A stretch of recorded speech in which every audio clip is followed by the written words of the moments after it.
Watch out, cats and kittens. It's time to analyze a simpler song, but also a sassafras song, and this one gets out of control when we do jazz. Walking bass. Yeah. Snazzy chords. 9s, It's your kind of tune. Yeah, it is. All right, this is so playful, frivolous, and upbeat of a song that a lot of performers probably wouldn't bother analyzing it at all and breaking it down. But that's not us. We like to analyze everything to death. Let's be honest. The composers of the 21st century are unlikely to be on postage stamps the way of the 20th century for musical theater. It's just a different era, and they don't have the same kind of visibility that a Rodgers and Hammerstein or a Gershwin would have had. So I'm going to tell you a little bit about these two. This is the duo that brought us the musicals The Wedding Singer in 2006, which is based on the silly and precious Adam Sandler and Drew Barrymore movie. Very fun. And then they did The Prom in 2016.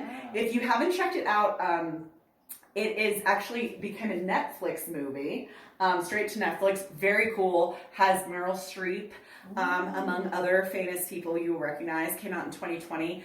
Fun, got a slight social activist edge going on in it. Not even slight, a kind of heavy-handed one. However, funny. This show that we're going to break this song down from is the musical Elf, which is, of course, based on the ever so saccharinely sweet, ridiculous, goofy, fun, and touching Will Ferrell and Zooey Deschanel movie, the movie that launched 1,000 memes, right? Elf, there's a million memes of Elf that are very cute. But the musical was actually made in 2010, several years after the movie came out. And it's really great. The songs are terrific. It's a perfect little holiday show to do. Matthew Sklar is the composer of the duo, the one that writes the music. He was raised in New Jersey by a pediatric dentist father and a mother who was a teacher. And even before he completed college, he finished a program at Juilliard for composition with honors. So by the time he was 18 and starting at NYU, he was actually hired as a pianist, played keyboards for Les Miserables. And then he went on to do associate conducting, which I think also means playing keys, for a lot of other Broadway productions. So of course we assume he learned a lot about music actually on that experience of playing all of these people's scores. But we know that he and Chad Beguelin also grew up listening to musicals. Matthew Sklar talks a lot about listening to cast albums in his home and stuff. Chad Beguelin was born in 1969. He also went to NYU. He got an MFA in writing, in addition to writing those 3 musicals with Matthew Sklar. So he wrote the lyrics and co-wrote the book for Wedding Singer and The Prom, and then he wrote only the lyrics for Elf. He also wrote the book for the musical Aladdin, the Disney version. So he's had quite a career himself, both gentlemen working significantly together and also separately. Not to take anything away from these guys, but I definitely always notice like the privilege associated with whose compositional voices we're hearing a lot of. And obviously these two not only were privileged to be so close to New York, but obviously their parents did very well. They were studying their art form very young, all things that we in New Mexico don't have nearly so much access to, but very cool exposure that they had gave them a lot of great insights into creating their Broadway compositional voices. I think of Matthew Sklar and Chad Beguelin kind of as like from the Jerry Herman or Cy Coleman school of music. So Jerry Herman, even when he's writing something like La Cage aux Folles that has like a strong social justice bent in the way that The Prom does, it's very much from a humorous perspective and generally pretty upbeat. Cy Coleman, wrote musicals like Sweet Charity or City of Angels.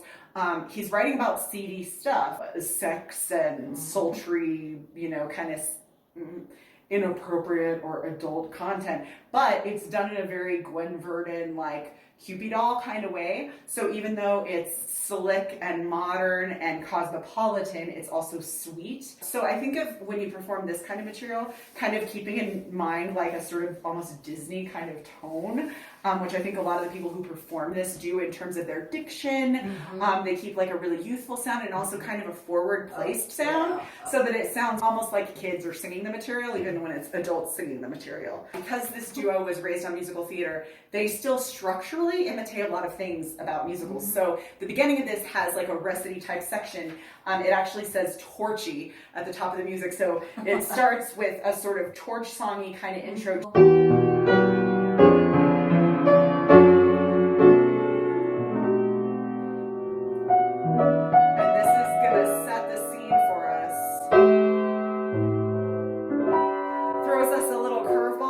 chord there, let's talk about why this opening sounds the way it does. So, to give you some background information, Jovi's like, presumably, she's like from the Midwest. She's not from New York City. And she's kind of Nebraska. Sweet, maybe. Who knows? Ginny's from Nebraska. She's a corn husker, so you gotta excuse the references.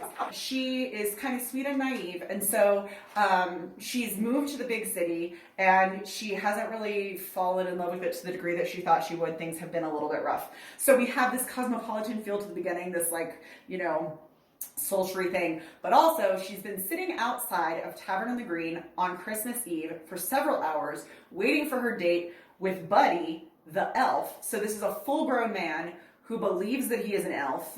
She thinks he's a little crazy, but also that he's kind of sweet. And he's promised to like make her Christmas dream come true and take her out to dinner on Christmas Eve. She has once again been let down by a stupid person. And so that's where we get this like sultry thing going on, but then also this chord that's unexpected is, and he didn't even bother showing up.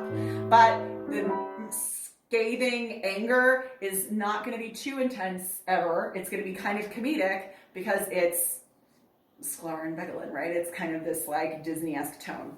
So in the recit section, she starts, he's several hours late, the skyline's growing dim, while others deck the halls, you dream of decking him. I love musicals because when you're in a play, you can make a lot of bad decisions in terms of the timing of the delivery of your lines that you really can't do. You almost cannot do in a musical. Musical composers already figured out, when is this funny? When do I need a couple measures for the audience to laugh? What does the timing need to be on these particular words? Those things you have a lot more liberty in plays, and you can mess them up.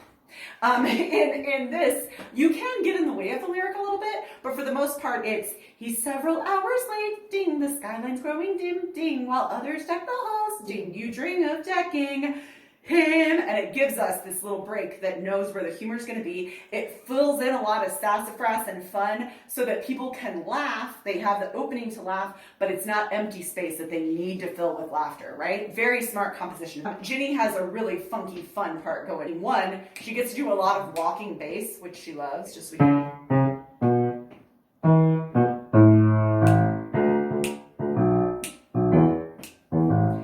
So walking bass is so called because it sounds like walking, right? It's just this little like continuous thing we have going. And it's also got some sass going, right? And then the other fascinating thing is the chords. So instead of just like a major chord, they're using a lot of color with sevenths, a ton of sevenths, nines, 11s, 13s. Yep. Can you show us some of that colorful stuff?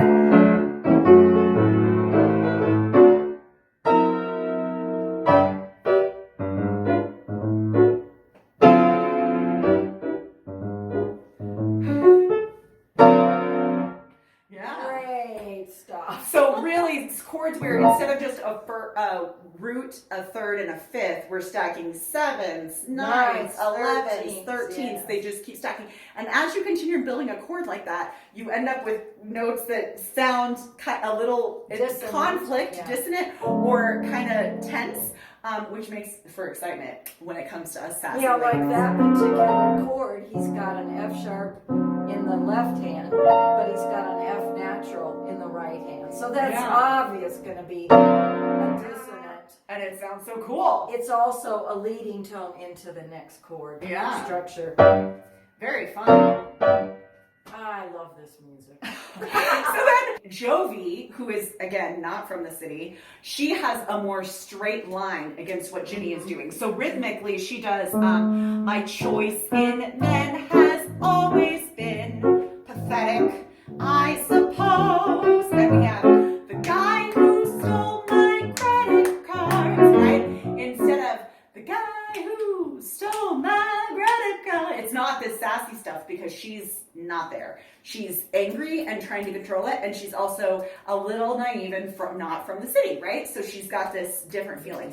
However, as the song continues, she starts to add more of the sassiness in by the swung rhythm. So the first time we really hear a hard swung rhythm from her is Never Fall in Love with an elf. And as the song goes on, she almost goes to the point where she's flipped it. She's doing more of the swung rhythm than she is straight rhythms. I think this first line is also interesting, and this is something we don't often talk about as singers, but that is really important. My choice in men has always been pathetic, I suppose, is how I would say this, right? I would not break between has always been pathetic, I suppose. Maybe I would stop to say pathetic, but I have to figure out why am I doing that. The music says, has always been pathetic, I suppose. So I have to know, why am I pausing? Am I pausing because I'm like, it's always been questionable, it's always been not great, it's always been, am I going to fake you out and say it's great and then say something else? So why am I, as an actress, putting in that space? It's also important to realize the term poetically is enjambment, meaning that the line continues on to the next line. So you have to know that as a singer, instead of doing, has always been pathetic, I suppose, where there's nothing going on and I'm not an awareness of how the lyric connects together. And then it repeats the A section again with totally different lyrics. His endless talk of Christmas town will test your every nerve. Still, he's kind of cute, I guess. Well, if you grade on a curve. And it continues, same essentially accompaniment and fully the same melody in the vocal line. We then get to a B section. So we have A, B. The holidays will seem bittersweet while you're alone in bed, but how can one girl ever compete with a magic fat guy in a flying sled? Interesting here because it changes feel, the vocal line changes feel, but the rhythm stays the same. So it's the holidays will seem bittersweet. How can one girl ever compete with a magic fat guy in a flying sled? The music really expands here. So it's obviously it's funny, but it's also her rage is building. Can you just give us this, right? Magic fat guy in a flying sled.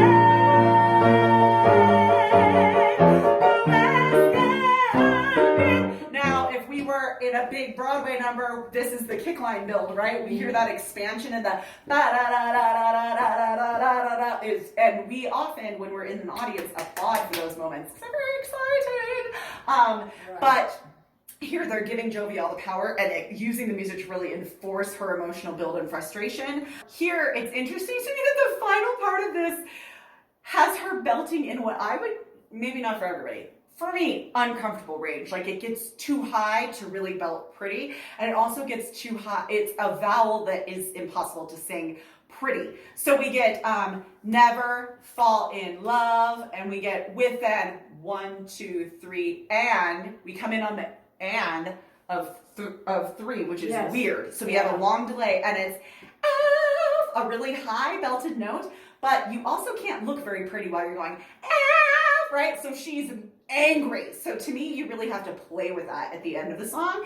It's not going to look pretty, and it's not, I don't think it's really meant to sound like beautiful. It's kind of meant to sound a little screamy. And then she sings, it's clear as a jingle bell, if you were a single bell, don't fall in love with an elf. And there's very little going on in the orchestration because there's so much going on in the vocal. But I also like to think of it as she has fully taken control of the song at this point, and it is her song. So it's really crucial when you're staging a song like this that you don't do so much movement that it gets in the way of the lyric. You know, you don't want to do, it's as clear as a jingle bell, if you were a single bell, don't fall in love with an elf. Because then it's just too much going on, which we, as beginning musical theater performers, often do. Like, we want a gesture for every line, which is a mistake. Instead, keep it simple. It's as clear as a jingle bell. If you are a single bell, don't fall in love with an elf. Let the words speak for themselves. But then with the piano, we need to do something because she has the final punctuation. Boom. Don't fall in love with an elf. Boom. And if I don't do anything, if I just go, don't fall in love with an elf, then it's her song, not our song. That's true. So it's important, I think, you do, don't fall in love with an elf, or don't fall in love with an elf, or don't fall in love with an elf. But there's got to be something that says, here's the end of the song. And that punctuates the control for the singer with the stinger. The singer with the stinger. I love that. All right, so this is a song that most people probably wouldn't break down so thoroughly, but we're nuts. So here's Never Fall in Love with an Elf.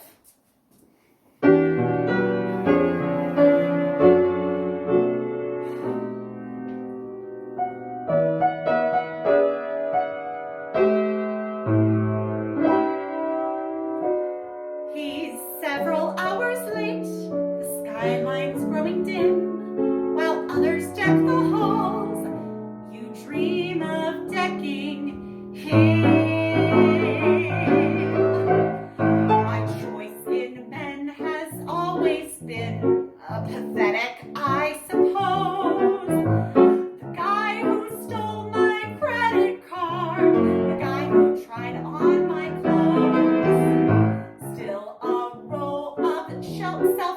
books lines my bedroom shelf. Well, there's one thing those books forget. You never fall in love with an elf. His endless talk of Christmas Town will test your every nerve. Still, he's kind of cute, I guess, well, if you grade on a curve. And though you thought you'd never sing, just look at yourself. You're halfway through a Christmas song called Never Fall in Love with an elf. The holidays would be bittersweet while you're alone in bed. 'Cause how can one girl ever compete with a magic fat guy in a flying sleigh? Who has 100 single girls from here to Philadelphia? They'll say it's clear as day you're in for sleepless nights if you date a guy who has a thing for tights. Oh, never fall in love.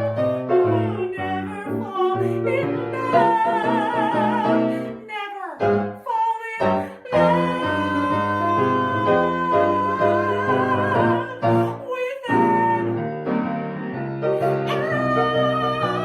It's as clear as a jingle bell. If you are single, well, don't fall in love with an elf.